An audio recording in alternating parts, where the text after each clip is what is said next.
Maintenant, pour revenir à la situation, il y a quand même un problème parce que Bouteflika, avec sa personnalité, le rôle qu'il croit jouer qui est très important, a voulu quand même être le seul chef de l'Algérie.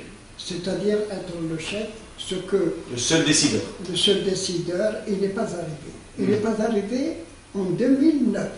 C'est en 2009 que la rupture s'est faite, parce qu'à ce moment-là, le DRS et Toufik a compris que ce n'est plus la gestion, parce qu'il pouvait supporter la gestion de Bouteflika, puisque ce n'est pas lui qui décide, finalement, ce sont eux qui sont présents à travers les waliers et tout ça, on sait bien que ce sont eux qui sont présents sur le terrain, mais il pensait que Bouteflika allait faire une gestion, c'est-à-dire, comme d'habitude, je ne sais pas ce qui se passe dans le pays réellement, ce sont eux qui détiennent toutes les rênes de l'exécutif, au niveau des ministres, au niveau des walis, au niveau même des affaires étrangères. Les entreprises économiques. Tout ça. Tout ça, c'est eux qui détiennent la gestion. Mais c'est le problème de la succession. Ah. Le problème qui s'est posé le plus important dans la rupture, c'est le même système. Et cependant, on va voir, pour maintenant, comme vous m'avez dit tout à l'heure, ils sont d'accord pour le système actuellement. Mais pour la succession que Bouteflika voulait préparer, je ne sais pas si c'est à travers son frère, comme vient le dire, mais il veut que ce soit le système politique de 1962 qui continue après, toujours. Et puis peut-être une succession qui leur garantisse également, une certaine survie, une certaine sécurité. Pourquoi on veut, pourquoi le clan, parce qu'il faut dire un clan, le clan de la présidence de Bouteflika, il y a d'abord l'argent. Il y a que le pétrole... L'argent. Il y a d'abord que le pétrole va durer jusqu'à 1900, à 2052. C'est prévu par les Américains que les pays qu'ils désirent dans le monde, donc il y a encore de l'argent à gagner. Ils ont gagné beaucoup d'argent, mais il y a encore d'argent à gagner. Mais surtout, ils ne veulent pas même un changement à l'intérieur du système politique peut poursuivre ces gens-là en prison. Vous avez vu, par exemple, la réaction de Sakib Khalil, quand un journaliste algérien lui a demandé « Est-ce que vous avez été appelé par la justice pour rendre compte de tout ce que vous avez fait ?» Vous savez, il a ri. Chacun peut interpréter à sa manière, mais vous savez ce que ça veut dire? Ça veut dire « Je suis propriétaire de l'Algérie. Je ne peux pas voler mon bien. Je dispose de mon bien. Je suis le justicier, je suis la justice moi-même. » Voilà, je suis non seulement la justice, je suis propriétaire de l'Algérie. Donc je ne vole pas bien mon bien, je dispose de mon bien. Et voilà le problème. Donc si vous voyez l'intérêt, jusqu'à 2052, on sait qu'on va avoir du pétrole en Algérie, peut-être qu'on va découvrir encore, donc on veut gagner encore beaucoup d'argent. Donc, il y a eu sur ce problème-là. Mais maintenant, revenons à la situation de la semaine dernière. Est-ce que la situation de l'éclatement de cette révolte populaire, est-ce qu'elle est due, à votre avis, Maître Aléliane Nord, à des raisons purement de consommation, c'est-à-dire des raisons socio-économiques? Est-ce que c'est dû à un désespoir généralisé? Est-ce que c'est dû à des raisons politiques? Est-ce que c'est dû à un problème au sein du pouvoir? Est-ce que c'est spontané? Est-ce que c'est orchestré par un clan au sein du pouvoir ou un groupe ou X ou je ne sais rien? Expliquez-nous ce que vous avez compris de ce qui s'est passé. Moi, je vais revenir à des principes. Le premier principe, c'est que quand il y a une opposition au système politique, je ne dis pas au pouvoir, tout le système politique se regroupe. Quand il y avait une opposition, le système se... Mais comme il n'y a plus d'opposition, après les élections, c'est le système lui-même qui se filoche. Parce qu'il n'y a pas d'opposition en France. Mais maintenant qu'il y a une crise, le pouvoir se regroupe. C'est-à-dire il devient solidaire contre l'ensemble. Et il y a, si vous vous souvenez, des jeudis derniers, deux problèmes qui se posent. Le pouvoir a dit, ce n'est pas un problème politique, ce n'est uniquement qu'un problème digestif. Et je vais régler le problème. Le sucre, l'huile, la farine. L'huile, la farine, et même donner un peu d'argent pour augmenter, ça va se terminer là. Mais de l'autre côté, quand on voit ce qui s'est passé depuis au moins l'été dernier, avec des émeutes partout, des gens qui réagissent parce que justement, on ne permet aucune réunion. L'état d'urgence est maintenu depuis 19 ans. On ne peut pas faire une réunion.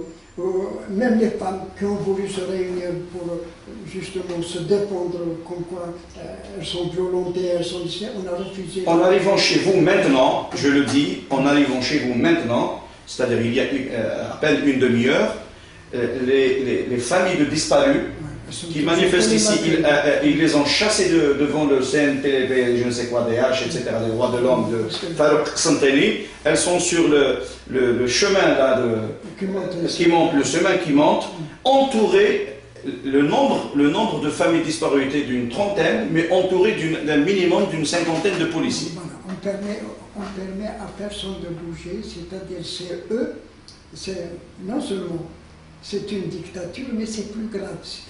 Quelle est la différence entre le pouvoir militaire et le pouvoir policier? C'est qu'en Algérie, c'est vrai qu'on a eu l'armée qui a décidé depuis 1962, c'est elle qui a décidé de tout avec les décideurs, mais c'est collégial. Ils ne songent pas, tandis que le système policier, il revient à une personne. C'est uniquement le président de la République qui veut faire. Mais est-ce que vous pensez que réellement Bouteflika gouverne? Est-ce que vous avez dit qu'il y a une rupture? Donc il y a plusieurs centres de décision. Il y a une rupture, mais Bouteflika n'est pas seul. D'abord, il y a un problème qui se pose, qui n'est pas réglé, qui n'a jamais été réglé, et que le seul qui décide, qui possède exactement ce que Bouteflika, c'est Toufik. Pourquoi Toufik? Parce qu'il est allé le voir au Val-de-Grâce, il est en relation avec les services français de la défense, le DRS, qui lui disent quelle est la situation physique de Bouteflika. Est-ce que le président de la République est malade ou non? Est-ce qu'il peut assumer ses responsabilités puisque tout lui revient à lui? Or, regardez, lorsqu'un ministre pose un problème, il ne peut pas régler le problème s'il ne le pose pas à la présidence. La présidence ne répond jamais, ce qui fait que les ministres ne peuvent pas travailler actuellement parce que tous leurs dossiers sont à la présidence et le président ne bloque pas. Et bloque tout le problème, il ne peut pas faire. Donc, mais cette histoire de santé, Maître Ali, ça date depuis 2005. On ne sait pas, est-ce que tout le monde dit, quand on le voit à la télévision, quand il se voit, il y a une chose qu'il faut remarquer, c'est que lorsque Bouteflika, quand il sortait, avant 2005 ou 2007, quand il sortait, après, on le voit disparaître pendant 2-3 semaines. Pourquoi? Parce qu'on le dope pour aller soit à l'étranger, soit à l'intérieur. Mais il y a des effets secondaires quand on dope quelqu'un après.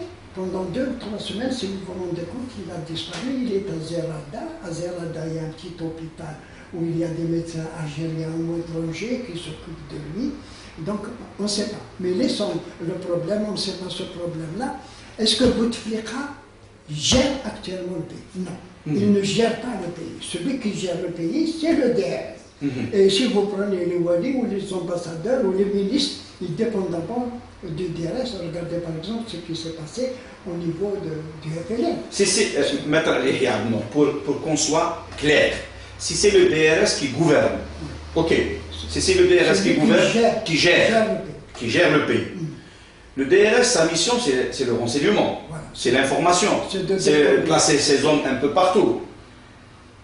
Est-ce que, à votre avis, cette institution, ce DRS, avait prévu, avait compris qu'il allait y avoir des émeutes, un éclatement, une révolte populaire, ou bien, comme disent certains, est-ce que c'est ce même DRS qui a orchestré ces événements? D'aucuns disent que c'est spontané, d'autres disent que c'est orchestré parce que justement il y a un conflit au sein du régime. Et que le régime, à chaque fois qu'il a un conflit en son sein, il le transfère dans la société et il fait payer la société le prix des pots cassés. Vous savez, celui qui gère la société, c'est le DRS. Ils sont très nombreux, ils sont partout au niveau de toutes les wilayas. C'est le colonel au niveau de la wilaya qui dirige la wilaya. Et le wali que vous voyez actuellement prendre ne dépend que de lui. Mais la question que vous avez posée et qui est très importante, c'est que le DRS ne veut pas que le système politique disparaisse. Je dis bien le système politique. Pas le pouvoir de X, non. Le système lui-même. Le système lui-même. Donc, il détient actuellement la société civile. Vous ne pouvez pas me dire que dans n'importe quel parti politique ou dans n'importe quelle association ou dans n'importe quel syndicat, le DRS n'a pas des éléments à lui. Soit qui surveille, soit qui dirige, soit qui temporise, soit qui active, selon ce qu'ils veulent. Donc actuellement, moi je pense que le DRS voulait que des problèmes se posent pour que le président recule. Le président a reculé d'abord sur le plan physique, il n'assume pas actuellement sa responsabilité. Sa primauté en disant je suis le chef chapitre, je suis partout à la fois. Vous avez vu n'importe quel député qui parle lui dire le président, Faham, Tarais, etc. Exact. Etc. On est arrivé, alors que lui, il ne rencontre personne, il ne voit personne. Il ne voit personne, il ne parle avec personne, il ne fait rien du tout. D'ailleurs, juste entre parenthèses, dans la réunion interministérielle, au sein de la chefferie du Premier ministère, qu'on n'a pas vu en fait. C'est un communiqué qu'on nous a lu et on nous a montré à la télévision algérienne une image de la chefferie du gouvernement, c'est-à-dire du Premier ministère. Ils ont dit que c'est sur instruction de Faham Tourou, du président, du chef de l'État, que le gouvernement s'est réuni et il leur a dit attention, baissez les prix. C'est-à-dire qu'ils voient en les Algériens des consommateurs de sucre et des consommateurs de farine et d'huile. C'est-à-dire que, comment vous expliquez, pour revenir au sujet, comment vous expliquez ces événements? C'est le système algérien. Même si Bouteflika adore, tout ce qui se fait dans le pays, c'est lui qui le fait, alors que ce n'est pas lui. C'est, comme on a dit, par exemple, pour comparer, parce que je voudrais bien un peu qu'on parle un peu de la Tunisie aussi. Tout ce qui Mais commençons d'abord, traitons d'abord du cas algérien, de notre situation, et puis on arrivera à la Tunisie. Voilà. On dit que Bouteflika ne veut pas parler parce que c'est des problèmes mineurs, c'est des jeunes. Il ne parle pas sous la pression. Il ne parlera jamais sous la pression. Et puis c'est le ministre de l'Intérieur ou le ministre du commerce ou bien de l'industrie légère qui va régler le problème. Lui, il est important. Mais ce qu'il faut dire, pour revenir, la question très importante. Est-ce que c'est le DRS qui a poussé certains éléments Question. C'est une question. Dire que le DRS n'est pas présent dans la société civile et dans la société politique, c'est commettre une erreur et une faute. Ok, mais est-ce que le DRS aujourd'hui est derrière ces événements? Est-ce qu'il a intérêt à créer des événements? Moi, je pense qu'il maîtrise la situation sur le plan social ou sur le plan des syndicats pour ne pas favoriser maintenant cette situation. Pourquoi? Parce que le président a limité Bouteflika depuis le troisième mandat, c'est-à-dire il faut revenir à là, depuis le 8 avril 2009, qu'est-ce qu'il a fait le DRS? Je vais vous dire deux images que vous devez retenir. Parfait. Vous savez, je ne sais pas si vous avez été chasseur dans le jeune, moi j'ai été élevé. Lorsque j'étais enfant avec mon père. Quand j'étais jeune, quand j'habitais le village de Kabylie, une forêt à côté, j'étais chasseur. Vous savez, quand des perdrix se lèvent, quand il y a un chien ou bien un chasseur, ils se lèvent comme ça. Mais après, ils prennent de l'air et puis après, les perdrix étendent, vous savez, les ailes.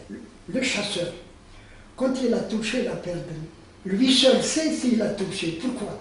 Parce que la perdrix qui est touchée, elle tourne quand il a touché. Mais la perdrix ne tombe pas sur le coup. Pourquoi? Parce qu'il y a l'effet des ailes. Et l'effet des ailes fait que la perdrix va tomber mais plus loin. Donc Bouteflika, après le troisième mandat, a été frappé par le DRS. Mais on ne sait pas quand il va tomber. Parce qu'il est tombé. Est-ce qu'il tombera politiquement ou il tombera biologiquement? On ne le sait pas. Deuxièmement, mais ça, c'est beaucoup plus. Ça, c'est le chasseur qui tire la perdrix, mais ce qu'ils ont fait, vous savez, un arbre, il a besoin des racines. Et quand il n'y a pas de racines, il produit des fruits vénéneux avant de mourir. Or, qu'est-ce qu'il a fait le DRS? Le DRS, il a déraciné. il a enlevé la terre autour des racines de Bouteflika, de l'arbre de Bouteflika. Ce qui fait que depuis 1 an et demi, depuis les élections, qu'est-ce que cela veut dire la terre? Cela veut dire les forces qui soutenaient Bouteflika, soit dans les partis politiques comme le FLN, soit dans Hamas, le RND, tout ça. Il a écarté tout cela, ce qui fait que maintenant, il sait qu'il va tomber et il va tomber quand ils voudront. Donc ils n'ont pas besoin, si vous voulez, de cette situation. C'est pourquoi la question qu'on vous posez, il se peut que devant le danger actuel, il se retrouve d'abord pour l'établir.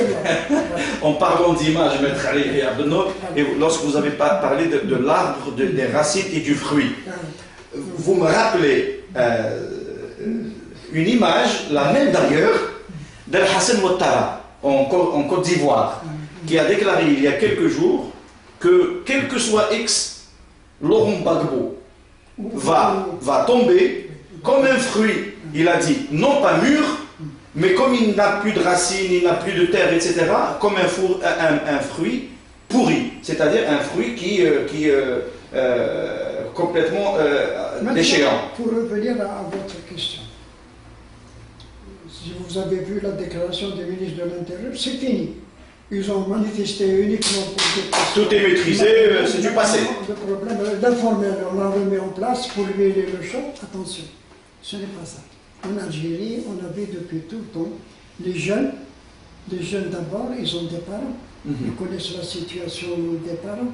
Donc, ce qui a manqué cette fois-ci, c'est qu'au lieu que la classe politique et que la classe sociale, depuis le 3e mandat du problème, où se sont posés, on a vu les vrais problèmes, que maintenant, c'est le problème de la succession qui se passe pour que le même système politique dure jusqu'à 2052, c'est-à-dire encore... Jusqu'à la fin de l'Algérie. Une autre génération. Bon, c'est à ce moment-là, on ne l'a pas fait. Moi, je me souviens, je suis un de ceux qui, depuis, a réuni même les gens, c'est moi, pour dire est-ce qu'on doit se réunir, est-ce qu'on doit télécommuniquer. Tout le monde attend.